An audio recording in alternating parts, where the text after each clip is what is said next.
The terms foobar, fubar, or fu-bar, baz and quux are sometimes used as placeholder names in computer programming or computer-related documentation.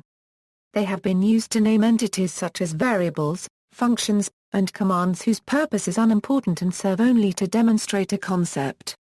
The words themselves have no meaning in this usage. Foobar is sometimes used alone.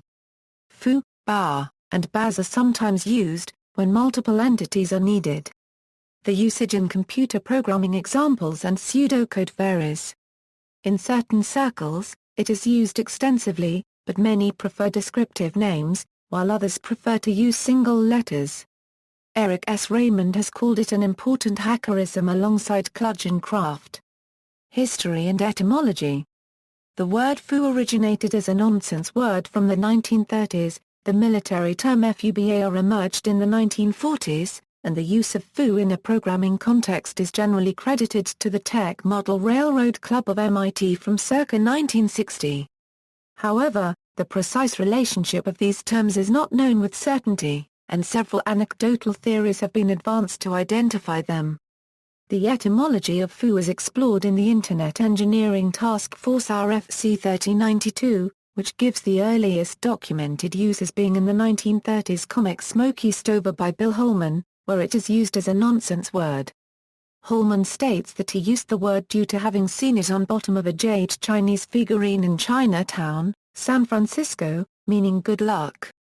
This is presumably as a transliteration of the foo character, which is a common character for fortune, and figurines of the trio of eponymous male star gods Fa, La to the first, Sha squared U are common in Chinese communities.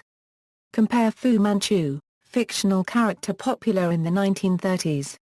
Smokey Stover ran 1935 Euro 73, and continued to feature foo prominently, as on the front of the Foomobile illustrated in the cover at right. The word foo became very popular in the 1930s, and also appeared in other cartoons including the Looney Tunes cartoons of Bob Clampett such as the Daffy Duck and Porky in Wackyland, and in other comic strips such as Pogo. From there, the foo migrated into military slang, merged with fu of the fubar. The term foo fighter was used by Allied aircraft pilots in World War II to describe various UFOs or mysterious aerial phenomena. The first known use of the terms in print in a programming context appears in a 1965 edition of MIT's Tech Engineering News. Foobar may have come about as a result of the pre-existing foo being conjoined with bar, in addition borrowed from the military's fubar. The use of foo in hacker and eventually in programming context may have begun in MIT's Tech Model Railroad Club. In the complex model system, there were scram switches located at numerous places around a room that could be thrown if something undesirable was about to occur, such as a train going full bore at an obstruction. Another feature of the system was a digital clock on the dispatch board. When someone hit a scram switch, the clock stopped and the display was replaced with the word FOO. At TMRC, the scram switches are therefore called foo switches. Because of this, an entry in the 1959 dictionary of the TMRC language went something like this: FOO, the first syllable of the misquoted sacred chant phrase Fu Main Padme Hum. Our first obligation is to keep the foo counters turning. One book describing the MIT train room describes two buttons by the door, labeled foo and bar. These were general-purpose buttons and were often repurposed for whatever fun idea the MIT hackers had at the time, hence the adoption of foo and bar as general-purpose variable names. An entry in the abridged dictionary of the TMRC language states: multiflash, stop all trains button. Next best thing to the red door button. Also called FOO. Displays FOO on the clock when used. The term foobar was propagated through computer science circles in the 1960s and early 1970s by system manuals from Digital Equipment Corporation. Foobar was also used as a variable name in the Fortran code of Colossal Cave Adventure. The variable foobar was used to contain the player's progress in saying the magic phrase V5FOFU. Usage in code: the terms are very often used in programming examples, much like the Hello World program is commonly used as an introduction. For example, foo and bar might be used to illustrate a simple string concatenation. Also see metasyntactic variables. Usage in speech. The terms are used in speech in an analogous way, although older synonyms may be used. For example, some function foo will then be called.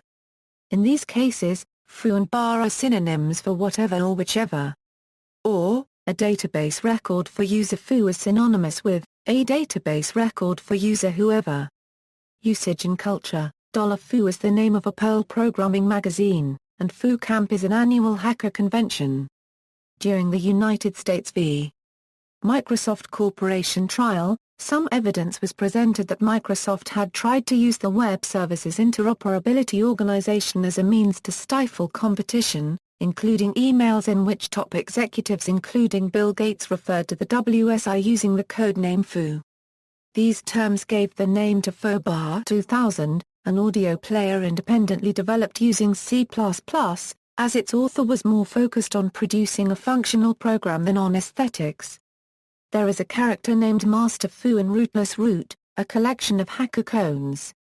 See also Bar Camp, an international network of user-generated conferences, Foo Camp, an annual hacker event hosted by publisher O'Reilly Media, Foobar 2000, a highly customizable audio player which name is derived from Foobar, placeholder name, snafu, kshizi. References.